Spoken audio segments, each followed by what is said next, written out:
اعوذ باللہ من الشیطان الرجیم بسم اللہ الرحمن الرحیم الحمد للہ رب العالمین والصلاة والسلام علی سید الانبیاء والمرسلین وآلہ الطیبین الطاہرین المعصومین۔ پروردگار عالم سے دعا ہے کہ خالق کائنات ہمارے برادر بزرگوار جناب سید ثاقب اکبر صاحب کے درجات کو بلند فرمائے اور ان کی دینی خدمات کا بہترین اجر ان کو عنایت فرمائے۔ جناب سید ثاقب اکبر نقوی صاحب سے بندہ حقیر کا جو تعلق ہے اور ان سے جو نیاز مندی کا رشتہ ہے وہ بہت ہی پرانا ہے، تقریباً 40 سال پر محیط ان کے ساتھ ایک تعلق تھا،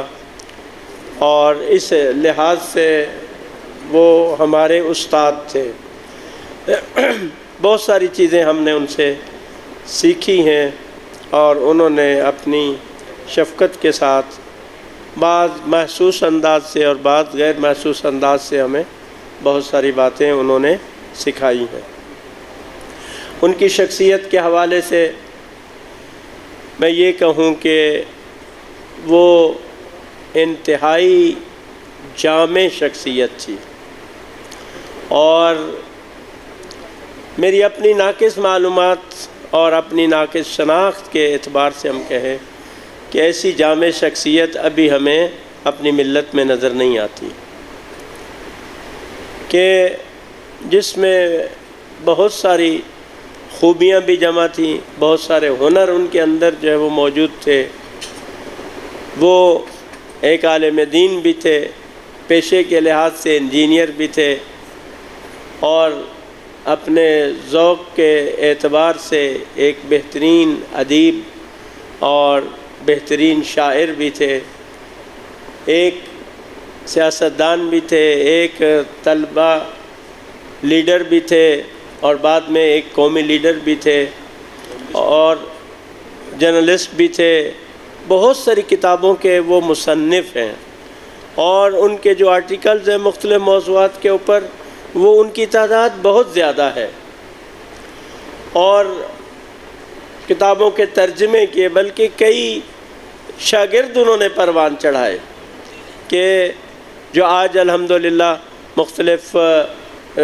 کتابوں کے مترجم بھی ہیں، اور عربی سے فارسی سے کتابوں کے ترجمے کر چکے ہیں، اور بہت ہی خوبصورت انداز سے وہ کلام کہتے تھے۔ ابھی شاید آخری کلام شاید انہوں نے حضرت ابو طالب علیہ السلام کے بارے میں جامع ولایہ میں جو تھا، اس میں انہوں نے جو حضرت ابو طالب علیہ السلام کی شان میں جو منقبت پڑھی، واقعاً جب ان کے وفات کے بعد اس کو سنا تو اس کا ہمیں اور بھی لطف آیا، اور ان کی جو عقیدت تھی تمام اہل بیت علیہ السلام سے، اور بالخصوص حضرت ابو طالب علیہ السلام سے، اس سے بھی ہم ان کی عظمت اور ان کی عقیدتوں کا اندازہ لگا سکتے ہیں۔ اور ایک جو چیز ہے نا، وہ دیکھیں، وہ ایک انقلابی شخصیت تھے، یعنی جو معنی واقعی جو ایک انقلابی شخصیت کی خصوصیات ہیں وہ ان کے اندر جو ہے وہ موجود تھی۔ یعنی وہ ایسی سوچ رکھتے تھے، سوچتے تھے کہ دوسرے لوگ جس کے بارے میں ابھی ان کے ذہن بھی نہیں پہنچتے تھے، وہ اس طرح کی سوچ جو ہے وہ رکھتے تھے۔ اور جیسا ہے کہ ایک انقلابی شخصیت وہ ہوتی ہے کہ وہ معاشرے کے رنگ میں نہیں ڈلتی، بلکہ معاشرے کو اپنے رنگ میں ڈالنے کی جو ہے وہ کوشش کرتی ہے۔ معاشرے کے جو افکار ہیں وہ اس پر اثر انداز نہیں ہوتے، بلکہ وہ معاشرے کے افکار پر اور ان کی سوچوں پر اثر انداز ہوتے ہیں۔ یقیناً جب انہوں نے قم مقدس سے آ کر یہاں پر اتحاد و وحدت کے حوالے سے انہوں نے کام شروع کیا، تو ان کے جو قریبی ترین ساتھی تھے وہ بھی ان کی اس بات کو اور ان کی اس سوچ کی گہرائی کو نہیں سمجھ پا رہے تھے، ان کو بھی نہیں سمجھ آ رہی تھی، اور وہ ان کے اس مسئلے میں ان کا ساتھ انہوں نے نہیں دیا اور نہیں دے پا رہے تھے، لیکن انہوں نے جو ہے وہ اس مشن کو لے کے آگے بڑھے، اور ہم نے دیکھا کہ ایک عشرے تک اور اس سے زیادہ انہوں نے یہاں پر کام کیا، اور آج ہم اس کے ثمرات پاکستان میں دیکھ رہے ہیں، پاکستانی معاشرے میں دیکھ رہے ہیں۔ آج جو آپ دیکھ رہے ہیں ملی یکجہتی کونسل جیسی ایک تنظیم اور ایک خوبصورت گلدستہ جس میں تمام مسالک کے لوگ موجود ہیں، اس میں ایک بہت بڑا حصہ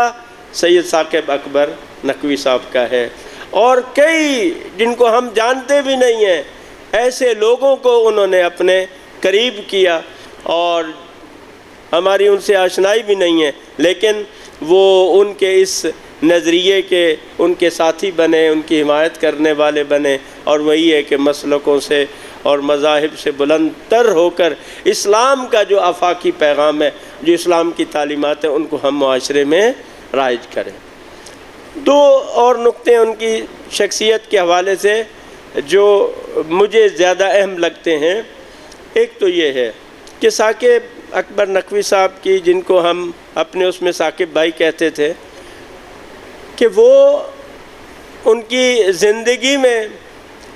ان کے افکار اور ان کے اقدامات کی وجہ سے بہت سارے لوگ مخالف بھی تھے، اور بالخصوص ان کے جو جوانی کے ایام اور اس کے بعد کے اقدامات سے بہت سارے لوگ ان کے کیا ہے مخالف تھے، ان سے اختلافات رکھتے تھے، اور بعض دفعہ بہت کچھ وہ ثاقب بھائی کے بارے میں انہوں نے کیا، کہا، باتیں کی، لیکن میں نے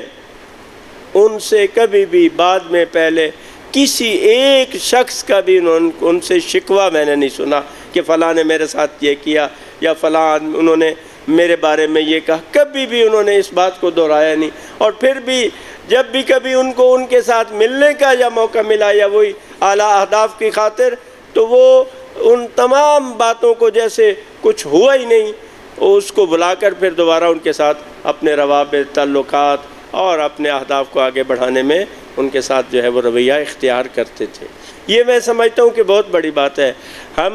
ہمارے ساتھ خصوصاً ہم جو اس اجتماعی جو ہمارا سفر ہے، تنظیمی سفر ہے، ایک تحریک کا سفر ہے، اس میں یہی ہوتا ہے کہ بعض دفعہ کوئی مخالفت کرتا ہے ہمارے کسی فکر سے، ہماری کسی رائے سے، تو ہم اس کو دل میں رکھ لیتے ہیں۔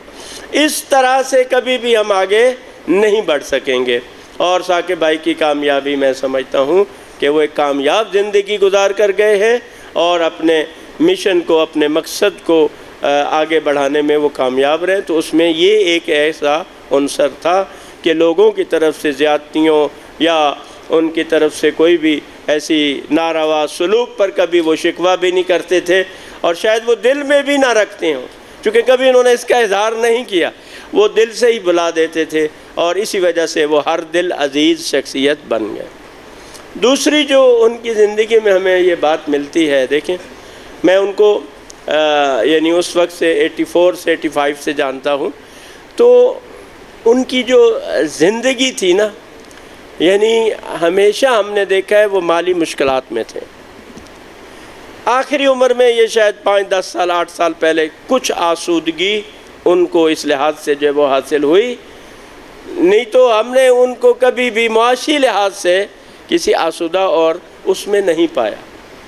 لیکن اس میں بھی کبھی انہوں نے یعنی اس کا ظاہر بھی نہیں ہونے دیا اور کبھی اس کا شکوہ بھی نہیں کیا، جبکہ اس دور میں یعنی ان کے ساتھ جو کام کرنے والے تھے یا ایک ہی لیول کے جو لوگ تھے یا ان سے کم تر لیول کے لوگ تھے، بعد میں ہم نے دیکھا کہ وہ کیا تھے، ان کے پاس بہت زیادہ مال و دولت اور سب چیزیں آ گئیں، گاڑیاں، مکانات، یہ وہ، آخر وقت تک ان کا اپنا کوئی ذاتی مکان نہیں تھا۔ ابھی یہ البصیرہ کے حوالے سے جو جگہ انہوں نے لی آخری عمر میں، شاید اس میں ابھی وہ گئے بھی نہیں تھے، تو یہ ان کا شاید ذاتی مکان، ورنہ ساری زندگی ان کا کوئی اپنا ذاتی مکان نہیں تھا۔ بینک بیلنس کی تو بات ہی دور ہے، ہم دیکھتے ہیں کہ یہ گاڑی بھی آخری عمر میں ان کے پاس جو ہے وہ آئی ہے، جبکہ وہ بڑے بڑے جو ہے وہ کام کر رہے تھے۔ وہ ایک بات کہتے تھے کہ ہمارے جو مخالفین ہیں نا، ہم پر جو الزام مرضی لگا لیں، لیکن وہ ہم پر ایک الزام کبھی نہیں لگا سکتے کہ انہوں نے کہیں کوئی مالی خرد برد کی ہے، کوئی کرپشن کی ہے، یا جو اجتماعی اموال ہے اس میں کوئی انہوں نے خیانت کی ہے، کوئی یہ نہیں کہہ سکتا۔ تو یہ ان کی دیانتداری کا میں سمجھتا ہوں کہ ثبوت ہے، اور وہ ایک دیانتدار شخص تھے، اور جو بیت المال تھا یا عمومی اموال تھے اس سے وہ ذاتی طور پر استفادہ نہیں کرتے تھے۔ اپنی ذاتی زندگی کو جو ہے انہوں نے کس سے یعنی گزارا کرتے تھے، کتابیں لکھتے تھے، ترجمہ کرتے تھے، اس طرح کی چیزوں سے انہوں نے اپنی ذاتی زندگی کو تامین کیا۔ یہ ایک بہت بڑی مثال ہے ہمارے سامنے کہ اتنی بڑا اجتماعی طور پر کام کرنا، اور پھر اپنے ذاتی معاملات کے اندر جو ہے اس قدر دیانتداری کے ساتھ اور عمومی اموال سے اجتناب کرنا اور اس کو خرچ نہ کرنا، اور کہیں پر بھی اس قسم کی خیانت کہ وہ مرتکب نہیں ہوئے۔ یہ ان کی عظیم دیانتداری کی بھی مثال ہے، اور پھر ان کی جو ذاتی زندگی تھی وہ اس میں بھی ان تمام مشکلات کے باوجود وہ اسلام کے اس پیغام کو پہنچانے میں ہر اول دستے کے طور پر بلکہ وہ ہمیں قیادت کرتے ہوئے نظر آتے ہیں۔ ان کی روح پر اللہ تعالیٰ اپنی لاکھوں کروڑوں رحمتیں نازل فرمائے اور ان کو اپنے اجداد کے ساتھ معشور فرمائے۔ والسلام علیکم ورحمۃ اللہ۔